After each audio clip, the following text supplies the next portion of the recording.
and welcome to another episode of the Dawg On-It Trucking Pawedcast. With that, this episode is a little bit different because we are formally introducing my new co-host, Mr. John Farquhar of Summit Risk Solutions. Johnny, welcome to the show. John Farquhar, hey! Welcome to the Doghouse. How are you? Well, I'm wonderful. Thanks for letting me come back in again. I didn't even have to pay this time. Yeah, but why not? John, we've got a huge announcement. Yes. Huge. Yes. Woof, woof, woof. Big. It's big. It's big. It's like a whole kennel of dogs going to go on here. And I am very excited and happy to say that Mr. John Farquhar of Summit Risk Solutions has agreed to come on the show as a co-host. So, Yay! Well, I wasn't even forced. Yay!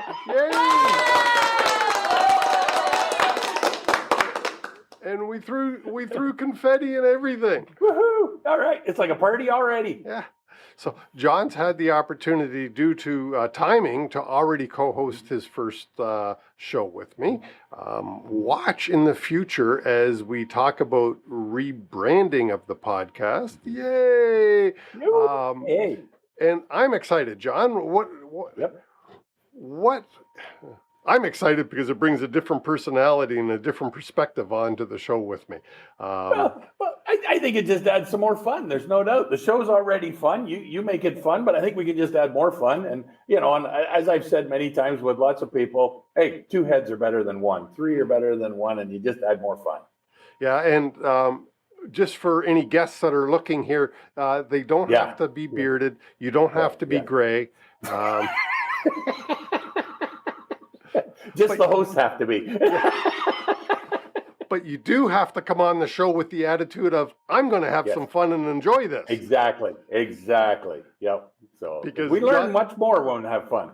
Exactly. And Johnny's going to make sure you have fun. Yep. Guaranteed.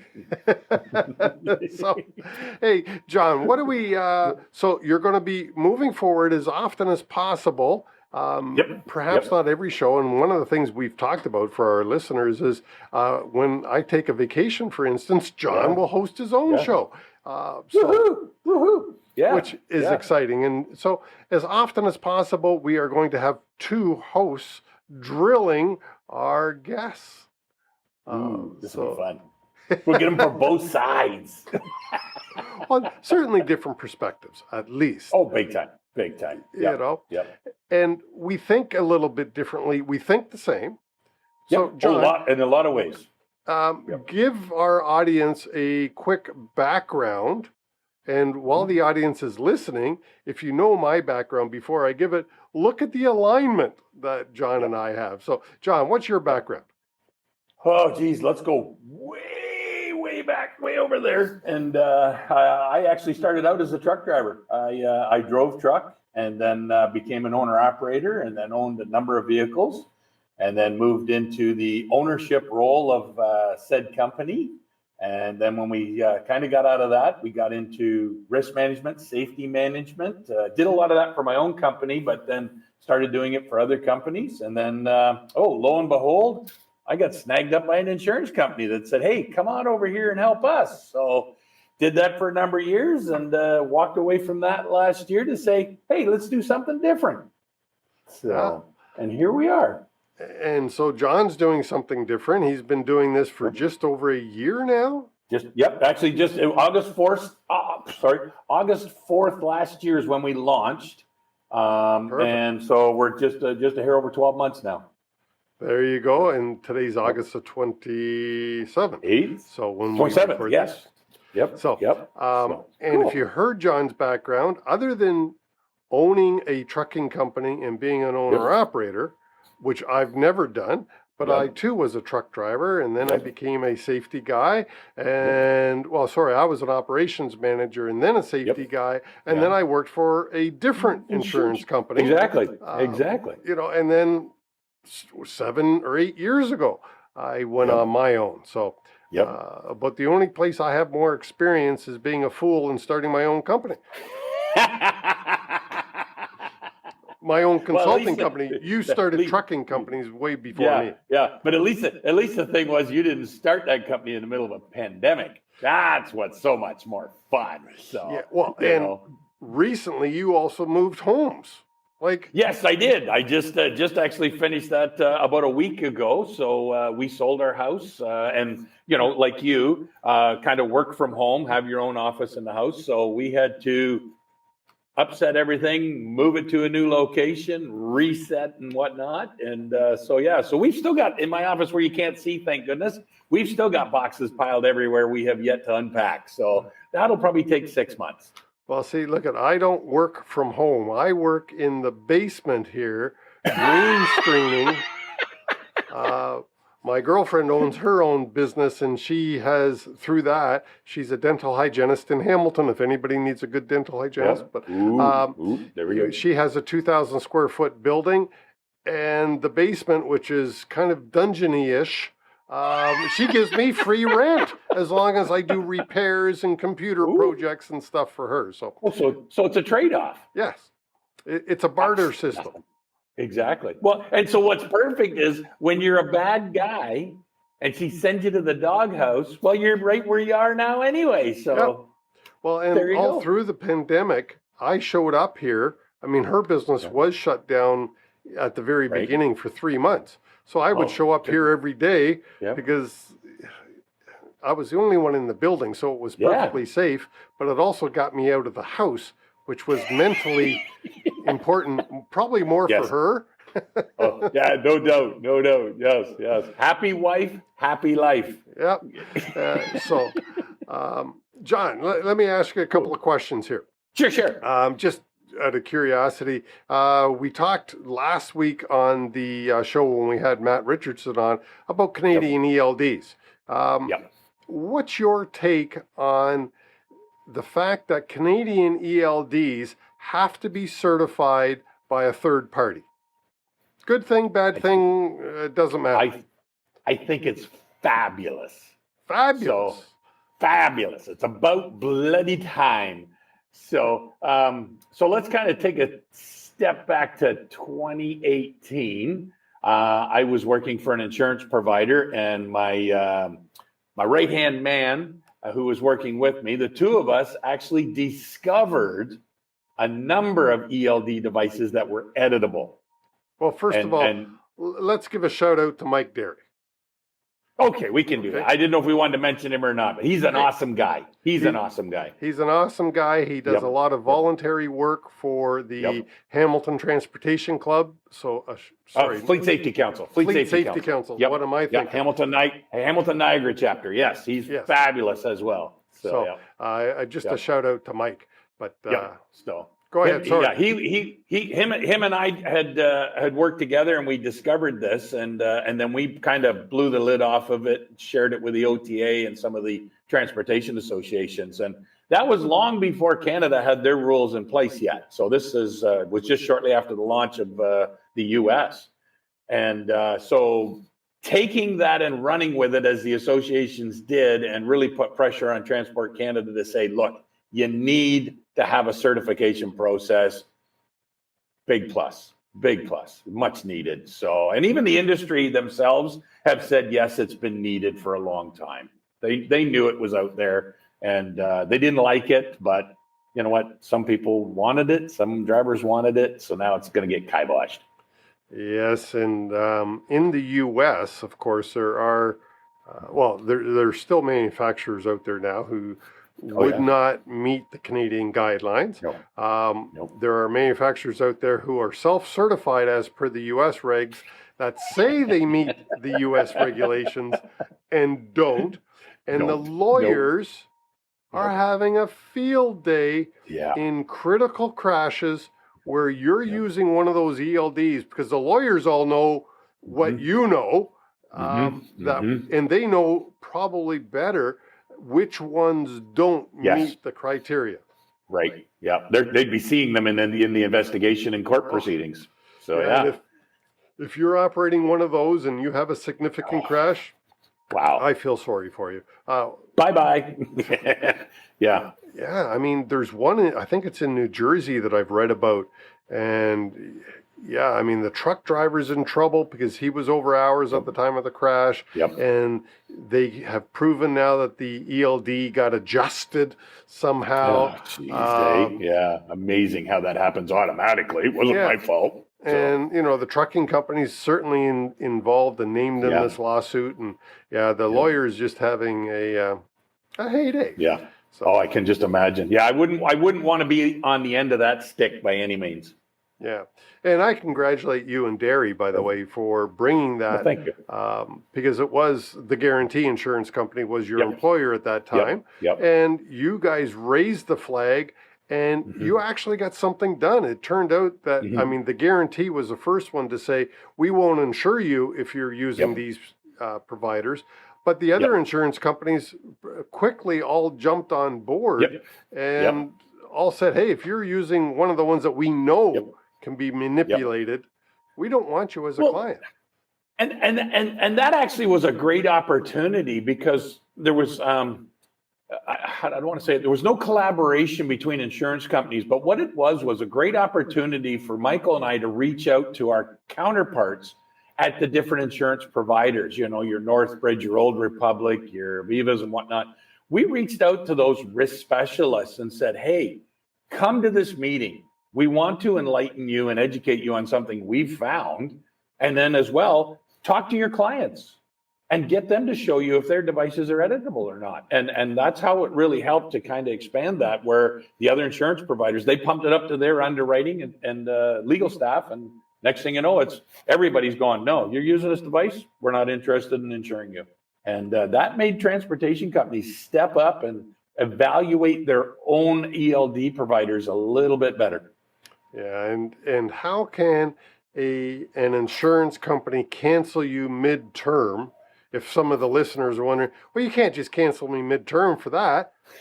They can, because if you are knowingly using a device that can be manipulated, you would be called a moral risk. And if your morality is not very good, insurance companies don't want you and don't need you, quite honestly. Yep. And they can cancel you pretty quickly, but you'll have a 30-day window to go find somebody new. But at the end of that 30 days, you're in trouble. Yeah. Anything else you want to mention before we wrap up? We got a new co-host on the Dawg On-It Trucking Podcast. Woo-hoo. Maybe a new name. Johnny and I are throwing some different ones out. Hey, listeners, if you guys or girls have a suggestion for a name for a trucking risk podcast, type it in the show notes below. Send John or I an email because that would be, we're looking for a new name. All right. Yep. That would be cool. And we talked about the certification of the ELDs. Anything else we need to nail before we wrap this quick, short episode up? So as of today, how many certified ELD providers are on the list?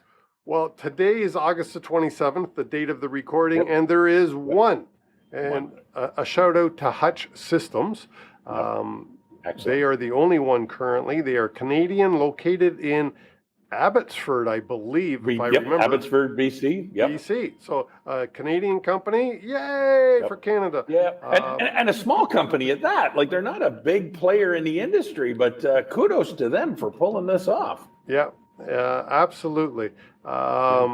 Several other ELD providers I do expect to be certified. Certainly Geotab, another large Canadian, ELD provider. I'm hoping they get certified. Yeah, me too. You know, I would believe Isaac, another Canadian significant player. I don't know how large they are. They are probably a more premium device supplier. I think they're a little more expensive, but with a lot more tools. Yes, big time. Yeah. Isaac out of, I believe they're Montreal, Quebec for sure. Quebec for sure. Yep. And they're actually marketing big into the U.S. right now. Yeah. So I would expect them to be certified. Are there any other significant? I know Streamline is another Canadian player. They're a smaller outfit.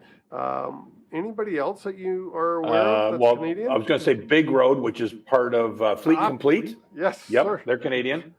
Sorry, Yep. how could I forget our friends over at Fleet Complete, who also own Big Road, both Canadian companies, yes. Thank you. Yep. See, this is why I need a co-host. I would have had a terrible omission. Sometimes they're just too darn close. They're in Kitchener, you're in Hamilton. See, it's too close. Well, and Mark Monsignor is I would say a mutual friend. I believe you know Mark. Exactly. Yeah, right? I know Mark White. Yep. So, great guy. Great volume of information that guy spews out. Yes. Man, if I have a logbook question, I usually go to Mark. Oh yeah, he's the guy. Agreed. He's up on all the rules, the regulations, what's going on, and whatnot. So and I guess that's kind of the thing that's surprising, but we don't know the inner workings of the certification process and the lineup and the order that they're coming through and whatnot. But I guess we all just thought it would be like a big funnel and boom, you'd figure the big guys would come out first. But interesting, hey, and a big win for Hutch that they come out first. So we're curious to see who else is coming down. As you know, I interviewed the CEO of Hutch, and Gary Dollywall, and he told me off camera, he had educated me a little bit about the process. They first applied, I believe going by memory here, I think he said January, they first submitted. So it's a long process. It's not inexpensive. I know that. It is a significant piece of coin that if you want to be certified, you're paying for this process. And as he says, there's 450 criteria that you have to meet that they're supposed to be testing to. So it is a significant test. And there's an annual renewal fee because apparently, and this makes sense after he told me, that they have to retest you to make sure you haven't made your software updates, haven't changed anything. Right. So, makes perfect sense. Yeah. Well, and now you've got 3 testing bodies. Yes. So something I'd be curious to know, and we won't know this till it all comes down, but if you were tested by this certification body, do you still go back to that same one every time for retesting, or would you go to another one, or could you go to another one? That would be interesting to find out down the road. Well, I had an interesting discussion with an unnamed source yesterday who told me that a second ELD provider was going to be put on the website today. And so I checked, and it's not there yet. They didn't divulge who it was. They did say it was a smaller Canadian player again. And it was going to be approved by the most recent company. Certifier. And that company's out of Alberta, I believe. Yes. That immediately raised some questions in my mind.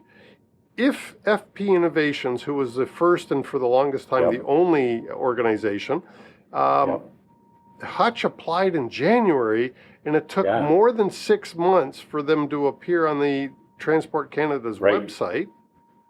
How could somebody who was approved, I want to say less than 2 months ago? Yeah, I was going to say the third one was, less than a couple of months ago.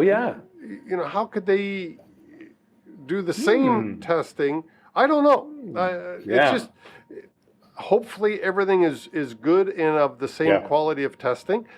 Because I honestly forget the Alberta company's name, but it's CSA and FP Innovations are the two that I can remember.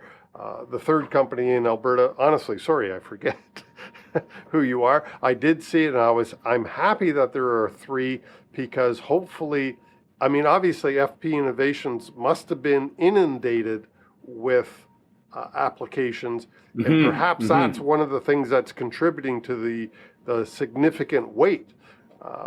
Because if FP Innovations tests many things, apparently they're not just an ELD testing provider. So you were Googling. I'm trying to scour it up here and see who. Here we go. This is the listing of. No, that's the listing of the approved devices. Well, it doesn't matter, Johnny. Let's wrap this. Well, one. You know what? Monday, probably when you do the Secrets of Safety Dog on Monday, maybe something will be posted up as to who that second ELD device is. Yes. Okay. That would be cool. Yeah. I can do it. So you just gave me a shout out. Thank you. Shout out to Safety Dog every Monday, Secrets of Safety Dog, often with a pro tip. Just since you brought it up, I thought. Exactly. Yes. Yes. Well, you got to have, I love it that there's a pro tip. Like this is free information. Why would you not watch the dog going at it on Monday, giving you a free tip? It doesn't cost you a dime. You don't even have to bring him into your business. You don't have to call a consultant. He's going to give you a free pro tip. Yeah, get on it, people. You know, those damn consultants. I know. They're expensive. They're just expensive. Anyway. With that, John, thank you so much. Our big announcement, John's co-hosting the future podcast. I won't say what the name of it is because we're up for suggestions. Yeah. I think that'd be cool. Be neat. We could maybe do a contest out of it. Come up with a new name, Yeah. Let's give a shout out to our buddy Bruce Outridge. Bruce, you got any names for a new podcast name? Exactly. There you go. Cool. And when I say Bruce Outridge, he has John, help me. What's the name of his podcast? Lead Pedal Podcast. Yes, and Lead Pedal Radio. Yes, that's good country music. Oh, good country music. Yep. And he has some different shows on there too as well. I think the Safety Dog is on that every now and then. This podcast does go on his Lead Pedal Radio show at 10 a.m. on Thursdays, along with Stan Campbell's the trucking. What the heck? Truck Talk, isn't it? Isn't that Stan's show? Yeah, trying to remember the name of it now. Gosh, it eludes me. Don't you hate that on a Friday? It's a weekend time. It's like brains aren't working anymore. Yeah. But a shout out to Stan Campbell. He also has a great trucking podcast. Yep. Well, he has a radio show too, does he not? Yes. The Trucker Dog? Truck Talk, isn't it? Damn. See that? Don't you hate that when that happens? Our brains aren't working. Yeah. All right. With that, though, we'll just, it's a Friday. It's, oh my God. We'll just lot going on. All right, thanks, John. Time for a hot dog. We will talk soon, and looking forward to seeing you again on the next recording of the Dawg On-It. Well, sorry, I shouldn't even of the podcast. Yes, exactly. Whatever it's going to be called, it's going to be fun. You're going to want to be there. Exactly. You're going to hear John and I laugh. Yep. If nothing else. All right, Johnny. And there might be some good stuff we'll share. Yeah. Have a great weekend, buddy. Awesome. You too, my friend. Be cool. All right. Thanks, John. Just to wrap it up, thank you all for listening. And please hit like and subscribe if you are getting some value out of the content here. Safety Dog and Summit Risk Solutions, thank you so much. And don't forget, what is your suggestion for a new podcast name? We are looking for suggestions. All right. So with that, that's it for this week. Safety Dog is out.